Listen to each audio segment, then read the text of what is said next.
Welcome back to the 2 Cents Podcast. Taking one for the teens, episode 2. We are firing off right now, continuing the second season of our podcast. Myself, Yossi Bensoussan, and my brother, Rabbi Ari Bensoussan. In this week's episode, we are going to be discussing teens. Not only are we talking to actual teenagers when we're referring here, but we're talking to the teens inside of all of us. Those teens inside of us that have either grown up too fast, haven't grown up at all, or grew up just the right amount. We're going to be discussing the living environments of teens, their social settings, how they matter so much more than we could possibly imagine. Today's episode is brought to you by the ZCK Foundation. And as always, we are being sponsored by Yad La'achim, who we're going to hear about later on in this episode, where we're going to be getting some advice from Arab villages. Hi, everybody. This is Ari Bensoussan. And this is Yossi Bensoussan. And this is the 2 Cents Podcast. Brought to you and powered by Meaningful Minute.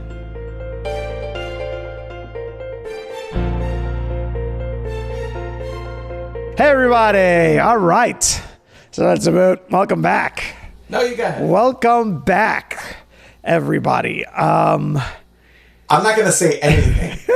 I'm not going to say welcome back. No? I'm not going to say anything until you explain yourself immediately. Okay, so I'm not saying anything. So for everybody who is not watching, the reason why Yossi is a bit concerned with that opening statement is because I am sitting in my on my Tishbeka show over here. I'm sitting in my lounging jacket, which happens to be a robe. Wow.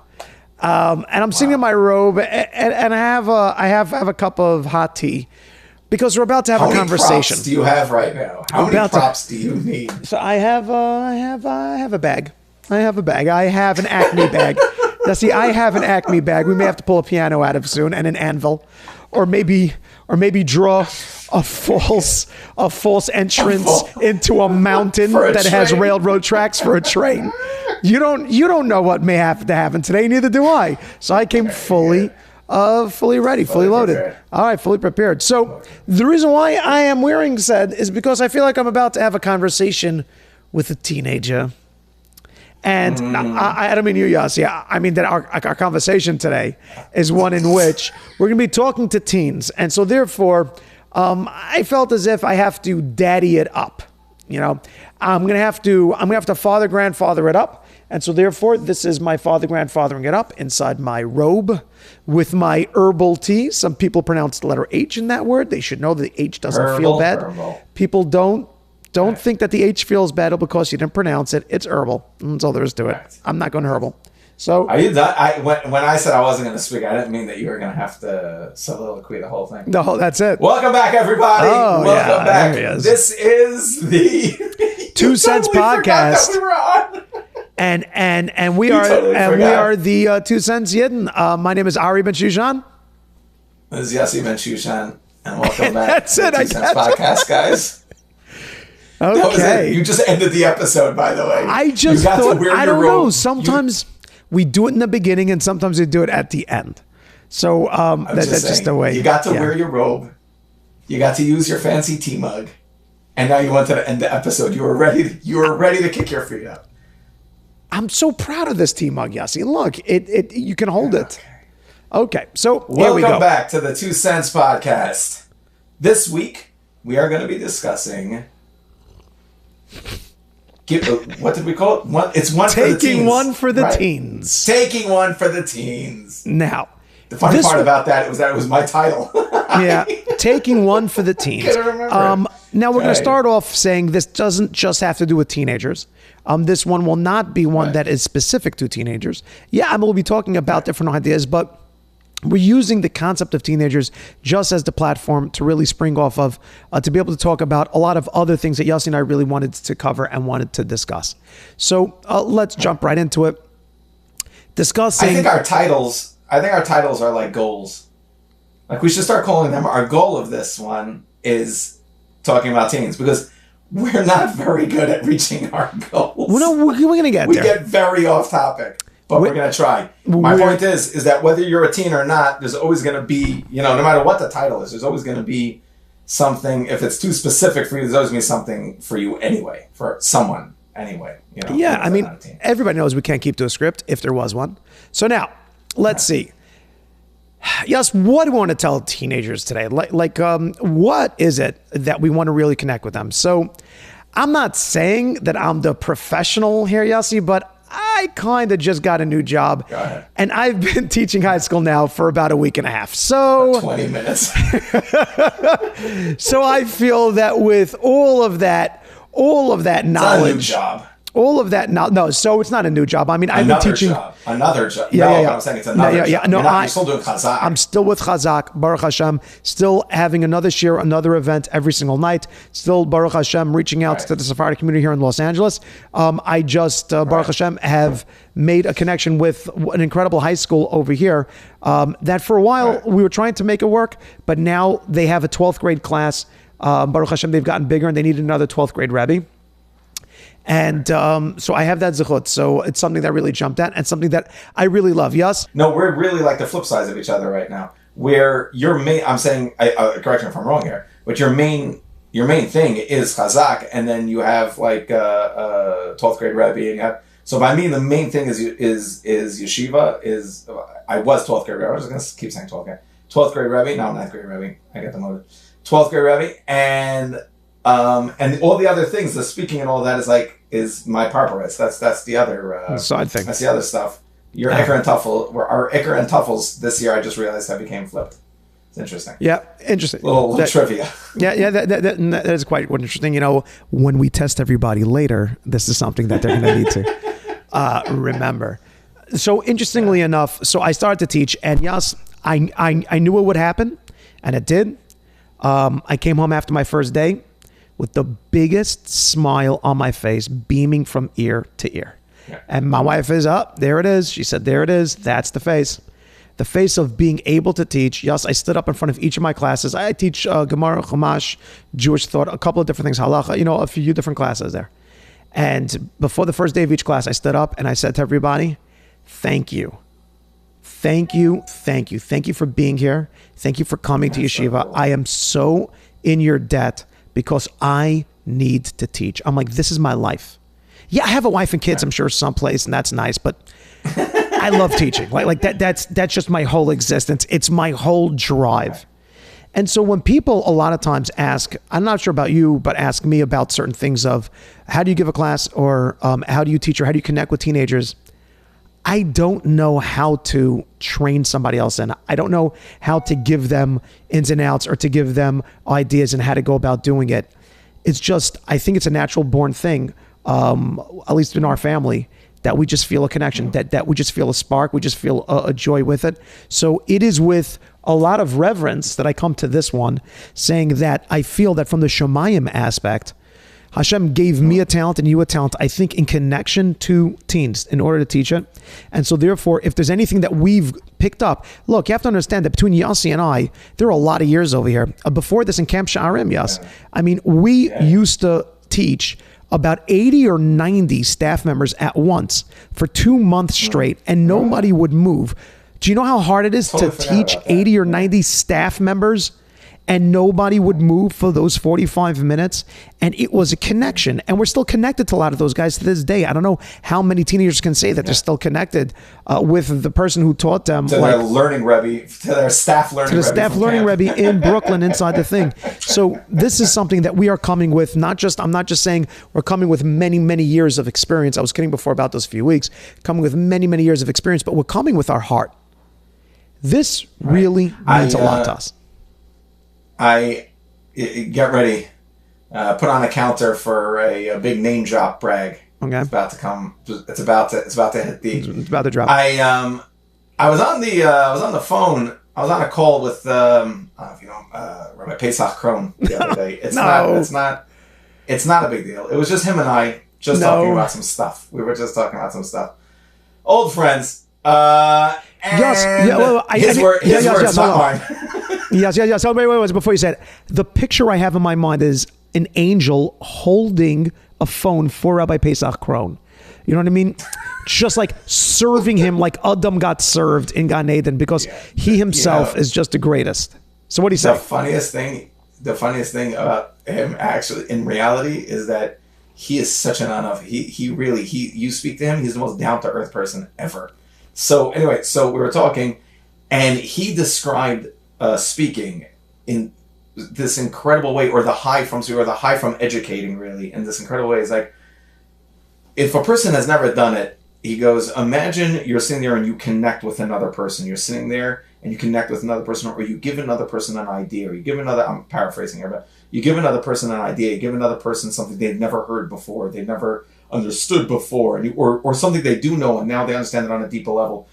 He's like, that unbelievable connection you have, that one moment of an unbelievable connection, how great you feel about it. He's like, now imagine doing that with 30, 40, 50, 1,000 people at one time, and looking around at all of them and knowing you just developed. He's like, it's the same exact feeling times however many people are there. Beautiful. And that's really what it is. When you're standing in a classroom and you're giving over, I honestly don't think, if anyone out there, if there's someone out there who's saying to themselves, I really should have probably became an educator. I probably should have became a teacher.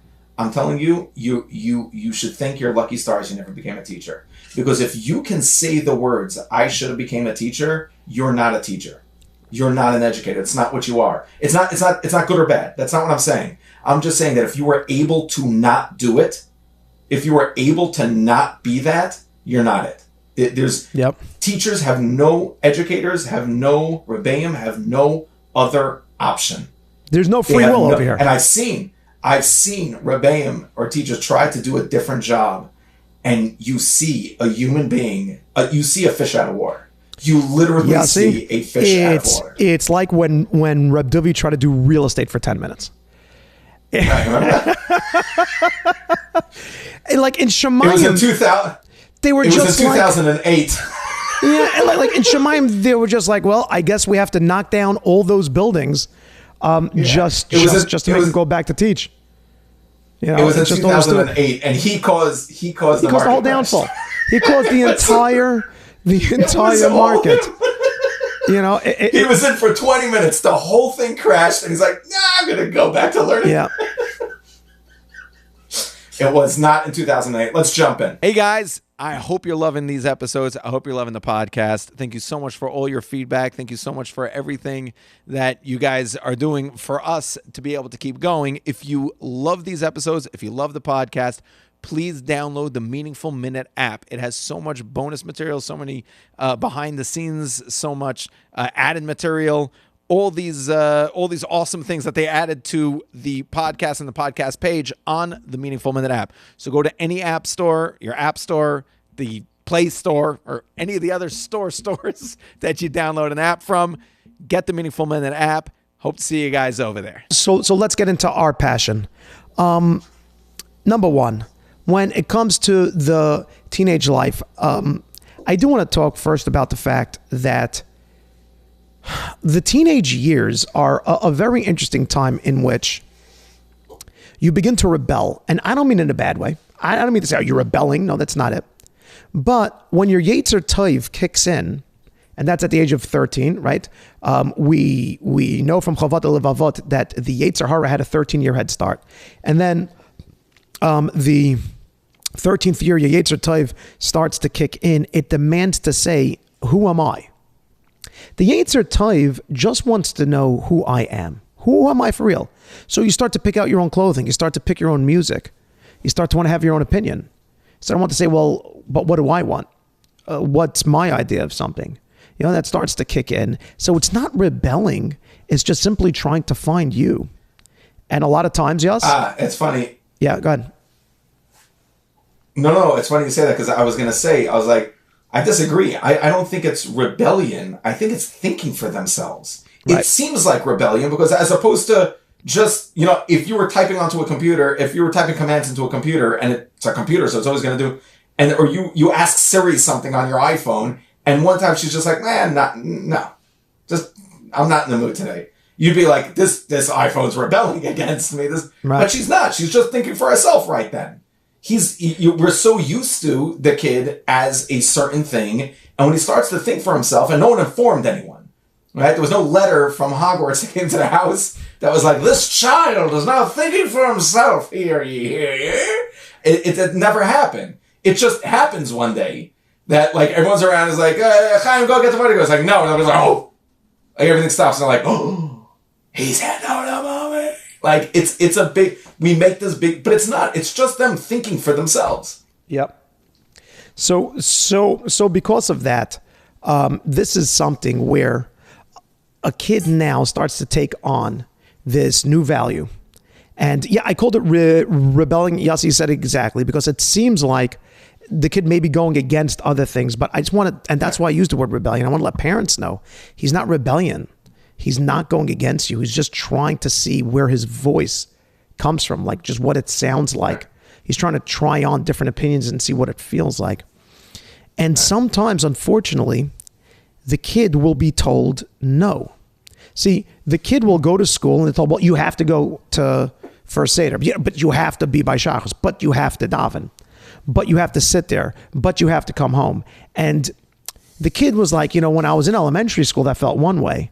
But now that I'm here, do I really have to go about all those different things? And they're not given a reason why what they're thinking isn't correct, or why they're thinking doesn't matter. Yes, I had a kid in my class yesterday. Oh, was I thrilled with this kid. I have a tefillah class, and the kid is just like, you know what? I have no interest in even davening. I have no interest. Oh, great. And then another kid said to me, he's like, Rabbi, I wish at least I had that feeling that you have, that you like to connection to Hashem. I don't have that feeling. Great. But then the first kid said, I don't even wish to have that feeling. I said, oh, really? You don't even wish to have a feeling? He said, yeah, because let's face it. Can you really show that there's a God in this world that I'm supposed? He's like, you're just making yourself feel good by doing that. Now, yes, for you, me and for you. Nice. Somebody just threw us a party. Nice. Somebody literally just rolled into the room with a 5-tier cake, and it's all strawberry shortcake all the way through. And it is our birthday, our anniversary, and it is everything. We just won the lottery. My face lit up. That is an opening. Oh my gosh. I was just like looking, are you reading off a teleprompter? Like, did Yossi put you up to this? Is this Yossi's gift to me for starting to teach again in high school? Like, thank you. So yes, right away. And I couldn't even. Are you reading this out of an art scroll book about a rabbi? About a rabbi who had a kid sit in his guy who walked into a room. Right. Is this skull caps and switchblades? Like, what's happening? What's happening over here? So I just smiled and I said to the kid, thank you. I said, thank you for being honest. I said, you better be this brutal and this honest with me the rest of the year. And all the other kids are like starting to, all right, what do you mean? And I'm like, hey, guys, I said, I would pay this kid to be in this class right now. I would pay you money to be here with your brutal honesty. I said, and all I can promise to you is that I'm going to be just as honest. And as long as you're okay with my honesty, I'm going to so be okay with yours. And let's get into this. And we began, and we started the dance. But ultimately, though,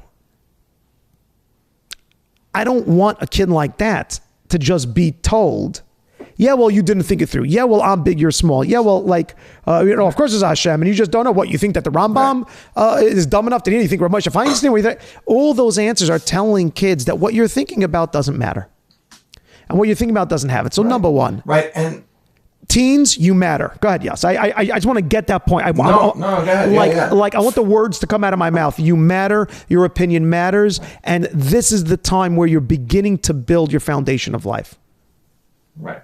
Not only do they matter, and I think they have this now, maybe post-COVID or whatever you want to say, they have this now a little bit more than, they really, really matter. In other words, teens can come up with such amazing ideas, and they have the fire, they have the passion, they have the time even. They have so much that they can, I get so many emails, and it's everyone's starting an initiative, especially during COVID. Like, everyone was starting an initiative. Oh my gosh! I started being and annoyed. It's beautiful. I started being a little. It is. It's how Klal Yisrael responds to hard times. It's beautiful, but it's difficult if you're the one getting all the emails about the initiatives. They're like, all we need is a 2-minute video. I'm like, you know how many 2 minutes there are in one day? Do you have any idea how many 2 minutes there are in one day? For an egotistical person on a video. My most disliked word of the year 2020 to 21 was the word just. Oh, just, yeah. Oh, can you just give us a 2-minute video? Can you just? Yeah. And I'm very thankful. I'm very thankful to because you just jump onto a Zoom and just talk to the whole place. You just jump on. That was my, I hated to I'm jump sorry. on. Can you just jump on a call? Can you just jump on a call for a minute? Like, no, I can't just jump on a call. Because somebody else got me in a just before you're just. Yeah. Right. So I want to, because I'm in the middle of responding to this email in middle of a just. So but then I started noticing something. Like I give you know how my brain works. I'm just going to explain it for anyone listening out there. So I have a very imaginative, very visual mind. So when I read an email, it's not words. I'm not going to let you walk away with this. No, I'm not going to. I'm just going to say it. Anybody who lived in Maladafna at the time when Yossi and I were there, anybody who lived there, once in a while, they'd come up to me and they would ask me, is your brother Yossi okay? And I'd be like, what do you mean? Yeah, I'm sure he's fine. Why? You know, we got paid this month from our Sameach, so life is good. What do you mean? Yeah, you know, he's okay. Like, well, we saw him walking through the park. He didn't have earbuds on. He didn't have on headphones or anything. And he was just mumbling and then laughing to himself and then agreeing with whatever he was laughing about. And we think maybe he's losing his mind. And I said, no, that's just Yossi appreciating a conversation that he's having with the myriad different crazy details that are literally dancing out of his brain all at the same time. Right. So my brain is a very dangerous place to be and to navigate is my point. Sometimes I do actually wear headphones so I don't look crazy. The point is that when I'm reading an email, it's not just words on a screen. You know, there's a personality behind there in my head, and there's an accent, and there's like a whole setting. And I realized that the narrative I was giving most of my emails was an adult, you know, an adult person running an initiative. And then on one of them, the kid said that, you know, he was 16 and he said the yeshiva is in. And he was saying that because his Rebbe knows who I am. We're friends. And I was like, wait a second. I started looking back at the other emails and I realized, Ari, an insane amount, like a crazy amount of these initiatives were all like 15, 16, 17-year-old kids starting these things. And because they have such a great handle on technology, they're able to just blast it out to thousands of people and I was so blown away by that. I don't know. I'm sure there are many examples. I just personally, the circles I ran in, I don't know a single one of my friends when I was in high school that was going out and aren't you ever like shocked when you show up to an event and you were emailing with someone that was setting up the whole thing and that was talking to you, let's be honest, that was negotiating the money with you and everything, and you show up and the kid's like 15 and you're like, it's 9:30 at night. Who let you out? What is going on? And he's telling the caterer to do this and this guy to put this down over there. And you're like, what are you doing? He's like, oh, I run this event. I run the whole thing at night. And I am so blown away. It used to be within a framework. So, and I'm not bad-mouthing the framework. I think the framework was made, but within NCSY, right? For an example, right? Or within, you know, whatever, Pirchei, or within one of these programs, you'll find, or camps, you'll find that guy who's, but it's fitting in with a much larger framework and with all these things. No 15-year-old was calling up Pesach, was calling up this guy, and being like, hi, I run it's amazing. Yeah, it's amazing. Yes, I had come on in. Fire. What a teen on fire, a teen inspired, a teen backed up by people can do is scary. It is so scary because they dream. When they're on fire with something, they eat, drink, dream, sleep about this all day. They're not going home and getting distracted. They go for this. So I honestly believe that not only that teens mattering is such an understatement. They are the most underused asset that Klal Yisrael has are our teenagers. Well said. The most underused weapon that we have are our teenagers, and I'm going to take it one step further. Last night, I was invited to an event, NCSY Cleveland, Rabbi Tenenbaum over here, and a lot of people in Cleveland, they made this big fundraiser barbecue. I was invited to come, and I came, I was walking around, and I realized so many people, I kept meeting so many of my neighbors, so many people I know from over here, and I'll say them by name, I don't care, they can, there's a high school over here that's ran by a Mrs. Berkowitz, Mrs. Rachi Berkowitz, and her husband Jordan Berkowitz, who's actually interestingly enough, Jordan Berkowitz is the first year of Derech. He was in the first year of Derech. Rabbi Weinstein stays by Jordan Berkowitz's house when he comes to Cleveland. Yes, he does. Yes, that's how you know. Yes, he does. I was wondering where I heard the name before. Yeah, so Jordan Berkowitz. And Jordan Berkowitz. They have a high school. Jordan's a business. Mrs. Berkowitz is a tzaddik, is an unbelievable person. She has a high school here called Chaviva, and they were there.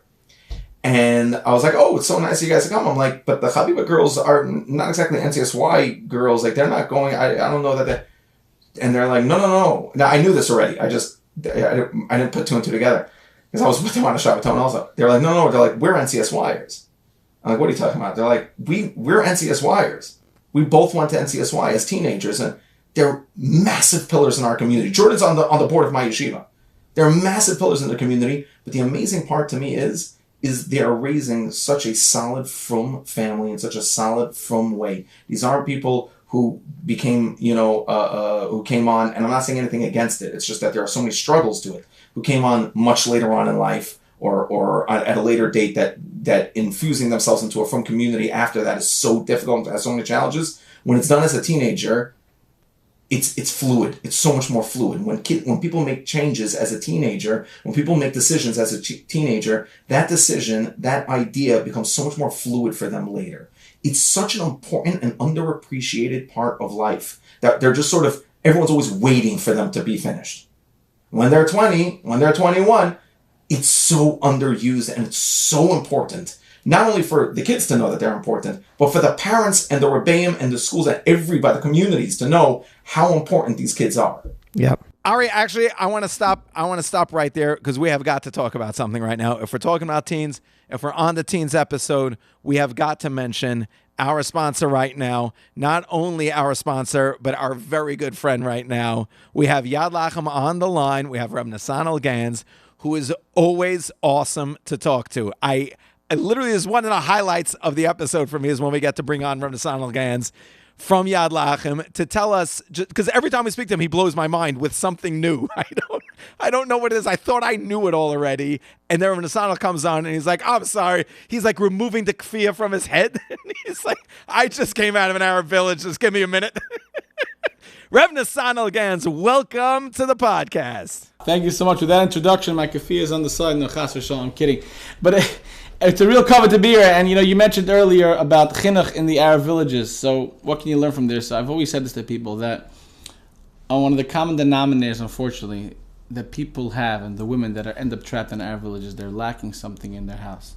And after I speak at an event, I come up and I hug my kids so much because, unfortunately, when a child or a teenager in their own home can't make a mistake, can't feel welcome even if they're not perfect, then unfortunately sometimes they'll find someone else to fill that void, which is what the Arabs come and try to do, and prey upon that lack that they have where they're missing warmth and caring, and that's how they get them. So it's really a lesson like you could learn. You could learn what not to do, but you could learn what to do with your children. And most of the work we do is with teenagers before they end up in an Arab village. So Rev Nassan, let me just jump in over there for 1 second. Because I think that's very pertinent to our episode right now. Now, what we're dealing with over here is kids that can be swooped up by whoever. It doesn't even have to be an Arab, but certainly if it is that, they could come in, they can fill that void. What do you do to prevent that from happening beforehand? Yeah, so again, I'm sure you guys have talked about it or will talk about it. It's really about the love that you could show to your kids and make sure they're welcome in their home, even with the mistakes that they make. When a kid makes a mistake or an error, or they're not perfect, they're not the way you wanted them to be, that doesn't mean that you cut them off. That doesn't mean you show them any less warmth. I'm not talking about unequivocal acceptance, but it means that a person should be able to make their mistake. So we're here for them, unfortunately, when other people lack, but that's really the goal. So those that are watching, again, I want to urge you again, go to the website, saveaworld.org. Save a world. Every person is a world. Every teenager is a world. Every kid's a world. Thank you so much, and we look forward to help saving more Neshamas. Guys, go check it out at saveaworld.org. We already have been so involved over here, saved so many people. Let's keep this going. Saveaworld.org. Rav Nassan, it is always so amazing to hear from you. Thank you so much for coming in. Thank you so much, guys. We'll see you next episode. So, which really brings us to the next thing, but just on that one point that you said. So the environment that we put our kids in, the environment that our teenagers are in, are going to be an environment that's either going to help get them ready to make them poised individuals who can stand for themselves, who can feel confident in an argument of what it is that they believe in, or it's going to make them want to believe everything that they see. People have to understand that a teenager's mind is just an open mouth, and it is thirsty for anything, any information, any kind of knowledge whatsoever that can be poured inside it. And I really do think that whichever knowledge hits that teenage mind the hardest or the quickest, or resonates the most with that teenager, I don't know if that kid will ever be able to completely shake what it is that he found as stability in his teenage years. A great example is Rav Scheinberg. A great example is that famous story that Rav Scheinberg said that years and years later, after he was a Rosh Hashiva in Eretz Yisrael, he walked by, he heard a radio once that said that the Yankees won the World Series or won something. And he said, and inside me, I still felt yes. And he was a 70, 80-year-old man at that point. But he still felt it because inside his teenage years, that was a value that was put inside it. When people ask us, the Bensoussan, like, what's your deal? I don't think we can ever shake certain things. And I don't know if I want to go and really elaborate teenage years, what it is that we found to be cool, or things that we found to be necessary. But that stuff that we still can't shake, that stuff that it's just still there. It's still ever present inside the mind. Right. When anyone ever says anything about a quote or about this or about that, I'm like, I wish also. Right. I wish it wasn't up here too. Yeah. Alone. 100%, but it makes such a relation. But it's gonna be, no? I'm saying it's gonna be. There's gonna be. There's no way. There's no filter in the world that allows water through, and nothing else. Agreed. I'm saying we could do as good as we can. It's not. I'm just saying it's not to say that there is a way of walking out of any of that completely unscathed. Agreed, but there's no reason that you have to pile so much more on top of it. There's no reason why you're going to need to have the next. There's no reason why you have to just... Right. You don't have to pile TikTok on top of Instagram. What I mean to say that for a teenager who's already on Instagram and is already just in that life, I don't think that's really healthy for him or her. But it doesn't mean, therefore, that you're miyayish completely, that you give up completely, and therefore get every other social media app going as well, and then jump onto TikTok. Right. You don't have to fill your mind with even more, because in those years, there's such an impression that all of that makes. There's so much of a footprint that's going to leave on the teenager's mind, that if only, and I'm not going to go and say if only you filled it with Gemara, or if only you filled it with Torah, which, by the way, I wish you filled it with Gemara and Torah, but if only you just left it pure as the white driven snow, if only you would have just left it clean, that also would have been somewhat of a huge accomplishment, instead of allowing other things to leave their mark there. Right. But I think the goal goes the other way, though. That's where I'm disagreeing. I think the goal goes the other way. The goal goes, keep it as clean as you can. In other words, add in as much Kedusha as you can, because it matters. So add in as much Kedusha, as much... The Sormei Ra part is a very difficult focus for a kid that age. So to me, like, for instance, when a kid is becoming, right, when I was from Berkowitz, I remember my wife telling me this from Robertson Spetner, as young as like 11, a kid could be a teenager. And that kid now has just transitioned very quickly into sort of adult in a lot of ways, where we're not chasing them to bed the same way, and I'm not going into a chinuch thing right now. I'm just saying there's a lot of things that they're adult, but it's a very difficult transition for the kid and the parents and everyone involved, because Lamaisa is still a kid, and so but he looks like an adult. So I want him to have the responsibilities of an adult. He should be acting better. And that's one of the first downfall things. He should be acting more mature. He should be. And he's thinking to himself, they should be treating me more. Now, one of the things I found, so I've taught 12th and 9th. The two opposite ends, basically, of teenagehood. And I hate to sound like a 12th grader, but 9th graders have been getting very young. Like, some of these kids are children, like children. And I'm talking to them, and their minds and ideas are still so young, are still so, I don't want to call it immature, but it's very black and white. It's very black and white. The concept on working on something, so when they want to talk about cell phones, their idea is, if I give in here, if I give in to what the rabbi is saying right now, if I give in to this debate about cell phones, I'm going to lose my cell phone. If I say he's right here, he's going to put his hand out, and I'm going to have to put my cell phone in his hand. I'm not going to see it again. That's his concept of ideas, of talking, of communication. And when I see that, I'm like, no. We need to start this from the beginning. Guys, when you agree with me on something, if you agree that I have a point, if you agree that what I'm saying is correct, so let's say, for instance, something like a TikTok or these mind-numbing, horrific, like anytime, anyone's going to say, why, you saw movies when you were a kid, or you watched movies when you were a kid. I was like, it wasn't TikTok. I'm saying, it wasn't any of these things. These things make your brain bleed. It's heroin. It's so bad. And when I say, it's not, now you have to delete every app in your phone. It's now you're coming up with a plan to work on yourself. When aren't you going on your phone now? What are you doing instead of it? It doesn't mean you're getting rid of it. That idea to a teenager is very new.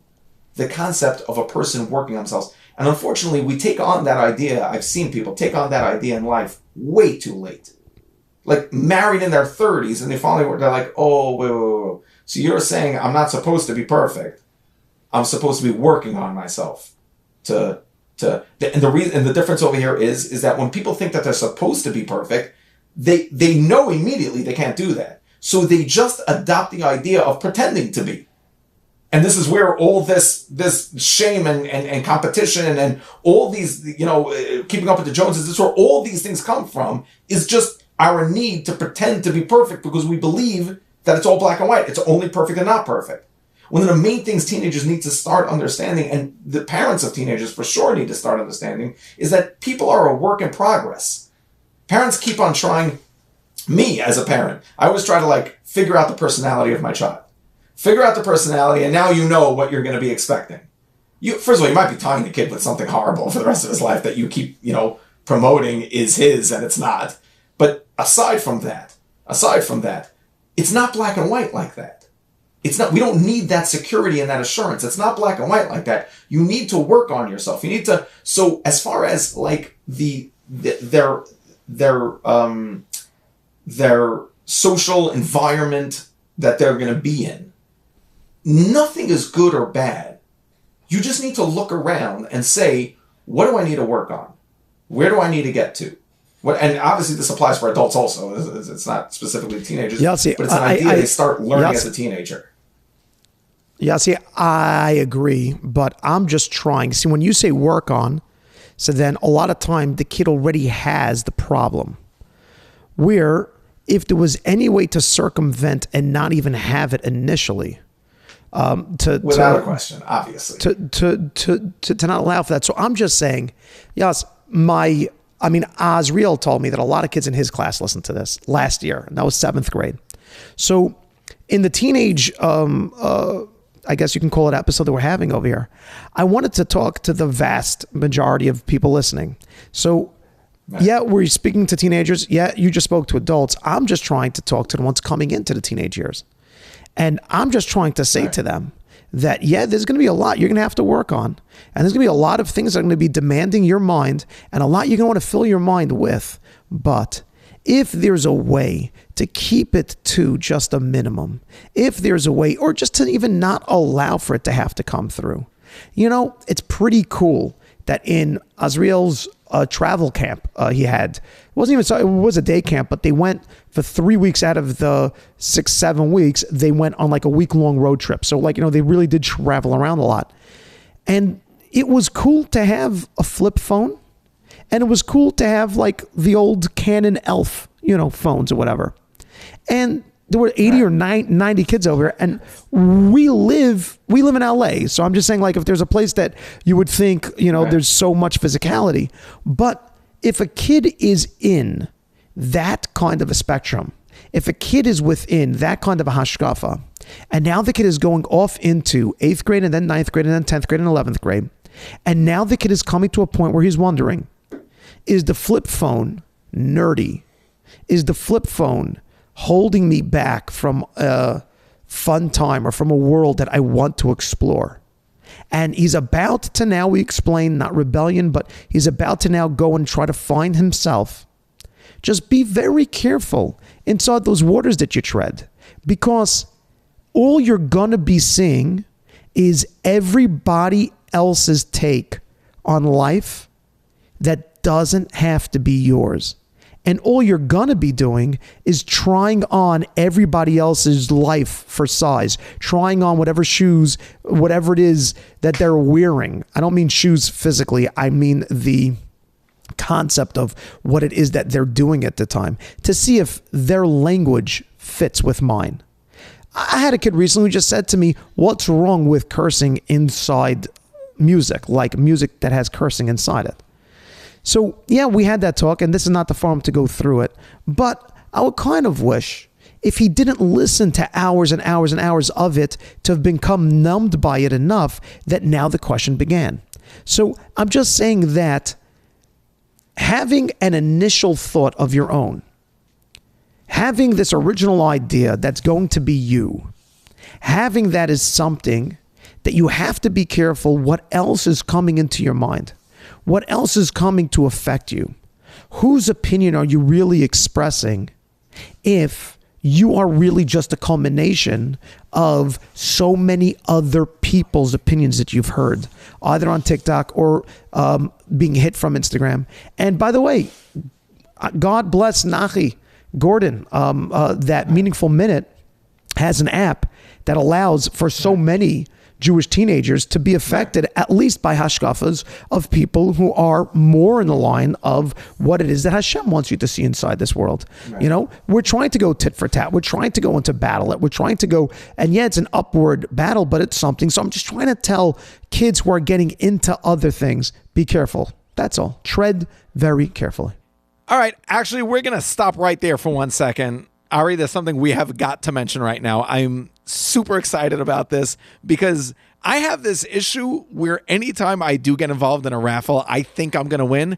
And then I dream about it. I space out about it. And that's why this raffle is just perfectly named for me, because not only is it awesome, it is my dream. This is my dream come true. You go to the dreamraffle.com. You enter in, you have a chance to win $1 million apartment in Israel, in the heart of Yerushalayim, actually. $1 million apartment, Ari, in the heart of Yerushalayim. It is like my dream come true. I know I'm not going to win because Rabban Shalom would never give me an assignment like that because I'd leave my family. I would send for them later.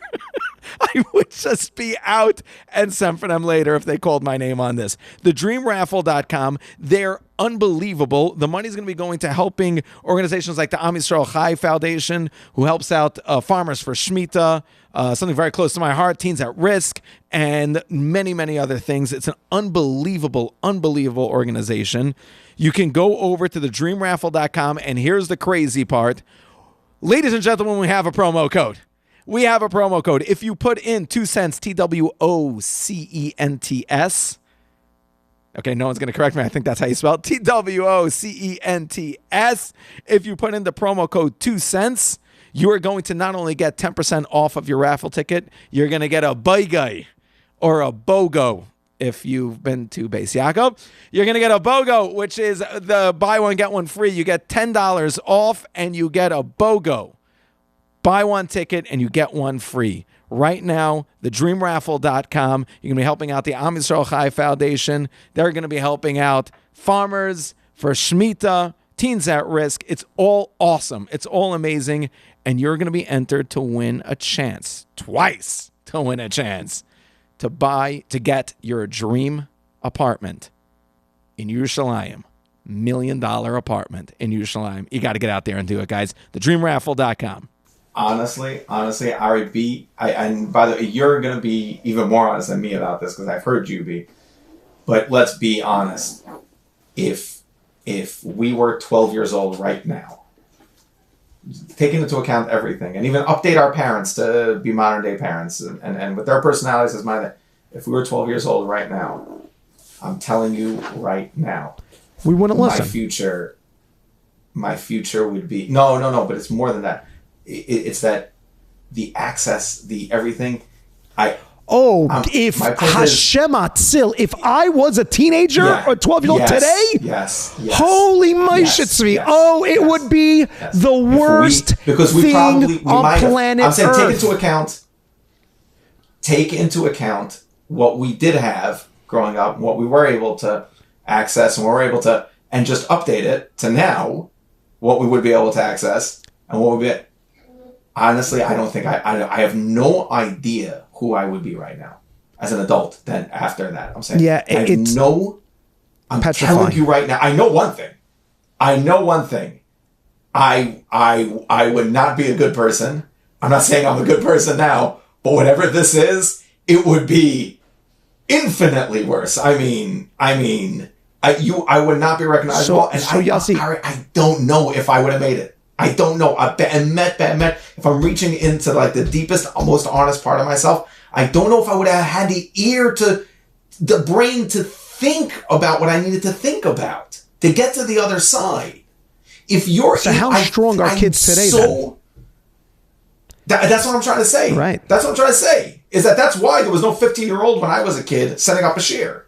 That's why. Is because these kids have that spectrum to be dealing with. But it's scary. But I think Hashem, and I know I wouldn't have been the kid setting up the share. Is my point? Wouldn't have happened. No, that wouldn't have happened.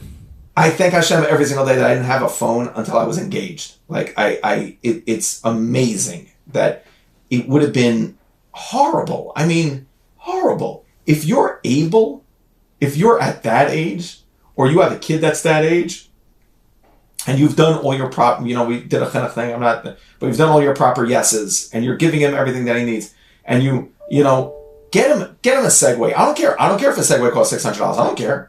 I don't care. Yeah, a cell phone plan is $30 a month. Okay, rehab is a lot more than all of those. Okay, so get him. I'm not saying every single kid is going to rehab. My point is that get him a Segway. Get him something awesome that's kosher. I don't care. If you have to balance him out, then balance him out. But at all costs, if you can avoid that, because even the kosher stuff, Ari, let's say all he's doing is the kosher stuff. He's on WhatsApp with his friends, and he's just, even the quote-unquote kosher stuff. I'm not poskening what's kosher and that's not. I'm just saying, let's say the kosher stuff. It's still, Ari, our family chat is way too distracting for me. It takes up hours and hours.